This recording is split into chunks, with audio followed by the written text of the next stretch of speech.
इस एपिसोड की शुरुआत में हम लोगों को एल्डर आयोंग को दिखाया जाता है, जो कि यहाँ पर आ जाते हैं और एल्डर आयोंग के आसपास में बहुत सारे मेडिसिन घूम रहे थे। साथ ही यहाँ पर एल्डर आयोंग इन सभी कल्टीवेटर को बता देता है जिसने यहाँ पर सेकंड राउंड को पास किया था। इसके बाद एल्डर आयोंग बोलते हैं, इन सभी मेडिसिन का यूज कर तुम लोगों को एक वांगडोंग फील्ड को रिफाइन करना है। अगर तुम में से कोई भी वांगडोंग फील्ड को 90% तक भी रिफाइन कर लेता है तो वो इस टेस्ट में पास हो जाएगा। और ये बोलने के बाद में एल्डर आयोंग यहाँ पर अपनी पावर का यूज करने लगता है, जिसकी वजह से यहाँ पर एक 7 ग्रेड का ग्रेविटी प्रेशर अपेयर हो जाता है, जो कि इन सभी कल्टीवेटर के ऊपर पड़ने लगता है, जिसकी वजह से यहाँ पर जितने भी कल्टीवेटर होते हैं उन सभी को बहुत ही ज़्यादा प्रॉब्लम होने लगती है, क्योंकि यहाँ पर चेंगसाओ को भी इस ग्रेविटी प्रेशर के अंदर में खड़े होने में प्रॉब्लम हो रही थी। साथ ही यहाँ पर ये रेड वालों वाला लड़का भी लगातार एल्डर आयोंग की ओर देख रहा था। लेकिन तभी हम एक दूसरे कल्टीवेटर को देखते हैं जिसको यहाँ पर इतने ज़्यादा पावरफुल ग्रेविटी प्रेशर की वजह से चक्कर आने लगता है और उसकी आंखें यहाँ पर बंद होने लगती है।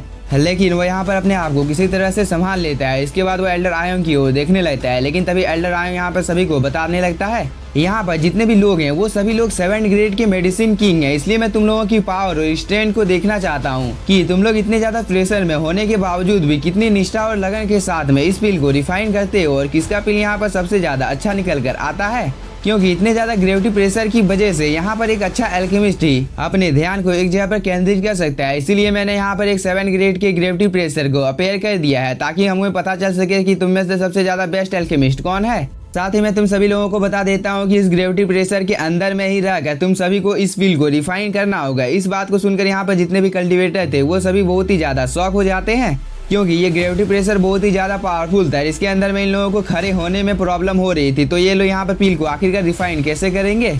साथ ही कुछ कल्टीवेटर आपस में बात करने लगते हैं कि ये ग्रेविटी प्रेशर बहुत ही ज़्यादा पावरफुल है और अगर ऐसा ही चलता रहा तो हम लोग कभी भी इस पील को रिफाइन नहीं कर सकते हैं। इस बात को यहाँ पर एल्डर आयोंग भी सुन लेता है और वो इन सभी को बोलता है, अभी भी तुम लोगों के पास मौका है, क्योंकि ये ग्रेविटी प्रेशर बहुत ही ज़्यादा पावरफुल है। इसलिए तुम में से जिस किसी को भी लग रहा है कि वो इस पील को रिफाइन नहीं कर सकता है, वो यहाँ पर अपनी हार को स्वीकार कर सकता है। इसलिए तुम में से कोई भी कल्टीवेटर अगर यहाँ पर हार मानना चाहता है तो वो इस चीज़ के बारे में मुझे बता सकता है। इस बात को सुनकर यहाँ पर ग्राउंड में एकदम सन्नाटा सा छा जाता है, क्योंकि कोई भी कल्टीवेटर यहाँ पर हार नहीं मानना चाहता है, क्योंकि इस जगह तक आने के लिए इन सभी कल्टीवेटर ने बहुत ही ज़्यादा मेहनत की है। कोई भी इतनी आसानी के साथ में यहाँ पर हार कैसे मान सकता था।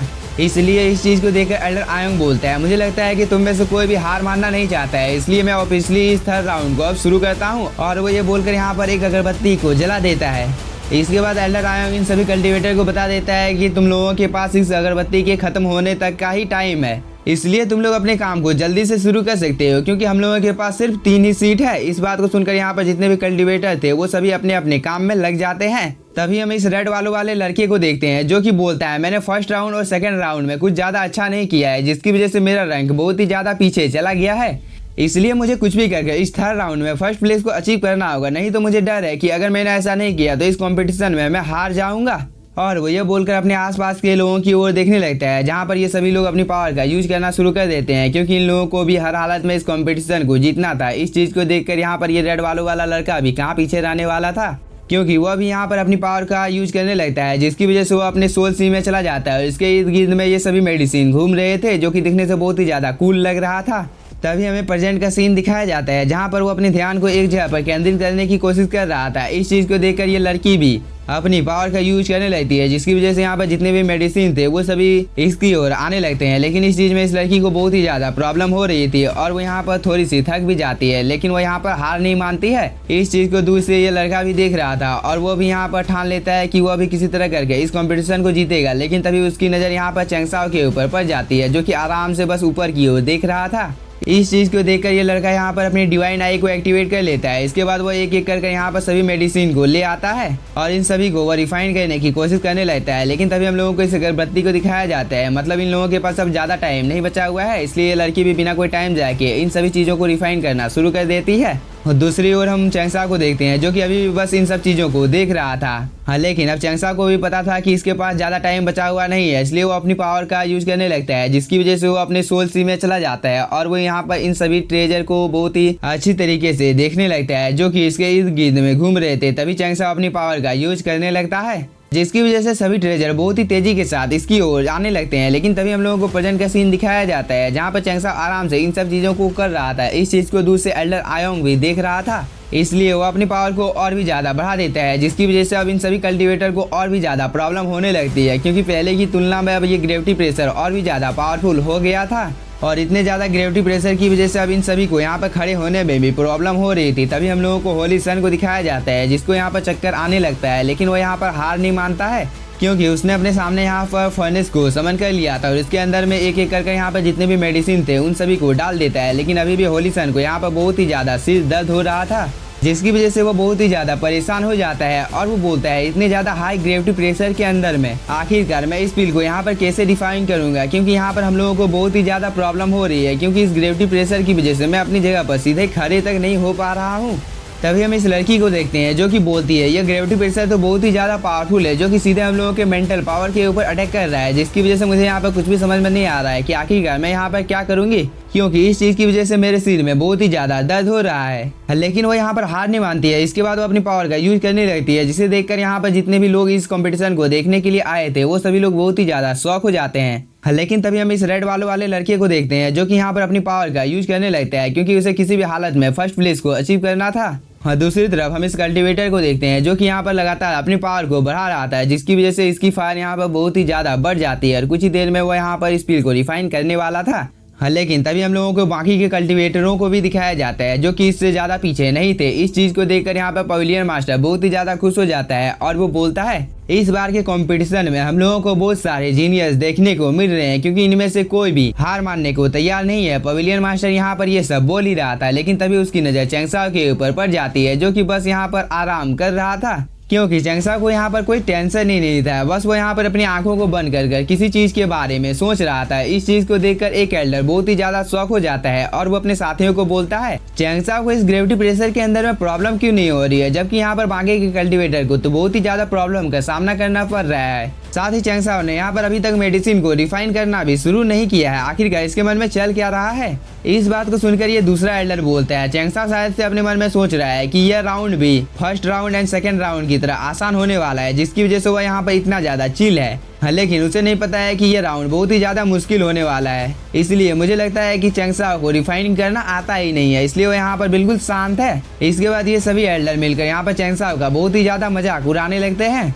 और कुछ देर तक यहाँ पर ये सभी आपस में ऐसे ही बात कर रहे थे। लेकिन तभी हम लोगों को इस कल्टीवेटर को दिखाया जाता है जो कि यहाँ पर अपनी मेंटल पावर का यूज करने लगता है, जिसकी वजह से उसकी बॉडी यहाँ पर ग्लो करने लगती है और इस चीज की वजह से यहाँ पर इसकी बॉडी के अंदर से बहुत ही अमाउंट में स्पिरिचुअल एनर्जी बाहर निकलने लगती है। इस चीज को देखकर दो डिसाइपल आपस में बात करने लगते हैं कि इस लड़के ने तो यहाँ पर अपनी मेंटल पावर का यूज करना शुरू कर दिया है, जिसकी वजह से अब इस ग्रेविटी प्रेशर का इसके ऊपर कुछ ज्यादा असर नहीं होगा। सच में ये लड़का बहुत ही बड़ा जीनियस है। तभी हम कुछ कल्टीवेटर को देखते हैं जो कि जबरदस्ती इस फील्ड को रिफाइन करने की कोशिश कर रहे थे। इस चीज की वजह से इन लोगों के फर्नेस में यहाँ पर ब्लास्ट हो जाता है, जिसकी वजह से ये सभी कल्टीवेटर दूर जाकर गिरते हैं, जिसकी वजह से इस कल्टीवेटर को बहुत ही ज्यादा गुस्सा आ रहा था। साथ ही यहाँ पर बहुत सारे कल्टीवेटर इस टेस्ट में फेल हो जाते हैं। इस चीज को देखकर एल्डर आयोंग थोड़ा सा उदास हो जाता है। लेकिन तभी हम लोगों को चैंग साब को दिखाया जाता है जो कि यहाँ पर अपनी आंखों को बंद करके बस इन सब चीजों को देख रहा था। तभी ये व्हाइट हेयर वाला लड़का इस फील्ड को रिफाइन करने के बहुत ही ज्यादा नजदीक पहुंच जाता है। इस चीज को देखकर ये रेड वाला लड़का यहाँ पर अपनी स्पीड को और भी ज्यादा बढ़ा देता है, क्योंकि किसी भी हालत में इसे सबसे पहले यहाँ पर फील्ड को रिफाइन करना था। इस चीज को देखकर यहाँ पर बाकी के कल्टीवेटर भी कहाँ पीछे रहने वाले थे, वो सभी भी यहाँ पर इस फील्ड को रिफाइन करने के काम में लग जाते हैं, जिसकी वजह से यहाँ पर एक एनर्जी रिलीज होती है और ये एनर्जी बहुत ही ज्यादा पावरफुल होती है, जिसकी वजह से यहाँ का मौसम तक एक ही झटके में खराब हो जाता है। लेकिन इनमें से कोई भी कल्टीवेटर अभी भी हार मानने को तैयार नहीं था। साथ ही ये रेड वाला लड़का अभी भी अपनी एनर्जी को इस फर्नेस के अंदर में डाल रहा था। लेकिन तभी हम इस व्हाइट हेयर वाले लड़के को देखते हैं जिसने यहाँ पर फाइनली इस फील्ड को रिफाइन कर लिया था।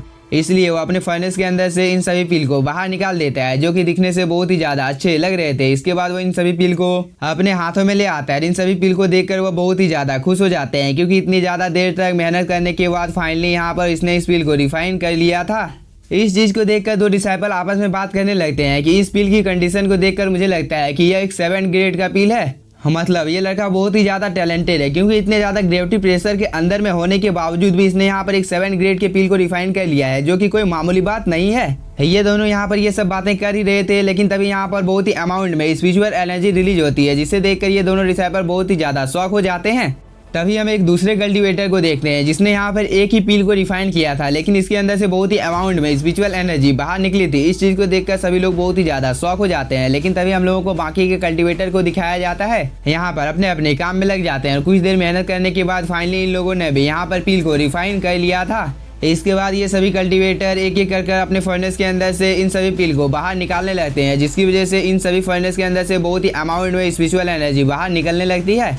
इस चीज़ को देखकर यहाँ पर जितने भी एल्डर थे वो सभी एल्डर बहुत ही ज़्यादा शॉक हो जाते हैं। लेकिन तभी इस जगह पर कुछ ऐसा होता है जिसे देखकर यहाँ पर जितने भी कल्टीवेटर और एल्डर होते हैं उन सभी की आंखें फटी की फटी रह जाती है, क्योंकि यहाँ पर जितने भी कल्टीवेटर थे उन सभी के फर्नेस के अंदर से जो एनर्जी बाहर निकली थी वो सभी यहाँ पर अब चेंगसाओ के इर्द गिर्द में घूमने लगती है, जिसकी वजह से चेंगसाओ यहाँ पर अब अपनी आंखों को खोल देता है और चेंगसाओ के इर्द गिर्द में जो एनर्जी घूम रही थी इस चीज़ को देखकर ये सभी कल्टीवेटर बहुत ही ज़्यादा शॉक हो जाते हैं और ये सभी आपस में बात करने लगते हैं कि आखिरकार यहाँ पर चल क्या रहा है, क्योंकि यहाँ पर इनमें से किसी को भी समझ में नहीं आ रहा था कि चेंगसाओ किस टेक्निक का यूज कर रहा है, जिसकी वजह से उसके आसपास में इतनी अमाउंट में स्पिरिचुअल एनर्जी इकट्ठा हो गई है। लेकिन तभी हम चेंगसाओ को देखते हैं जो कि यहाँ पर अपनी स्पिरिचुअल एनर्जी को बाहर निकालता है, जो कि बहुत ही ज़्यादा थी। लेकिन इसी के साथ हम लोगों का यह एपिसोड हो जाता है खत्म।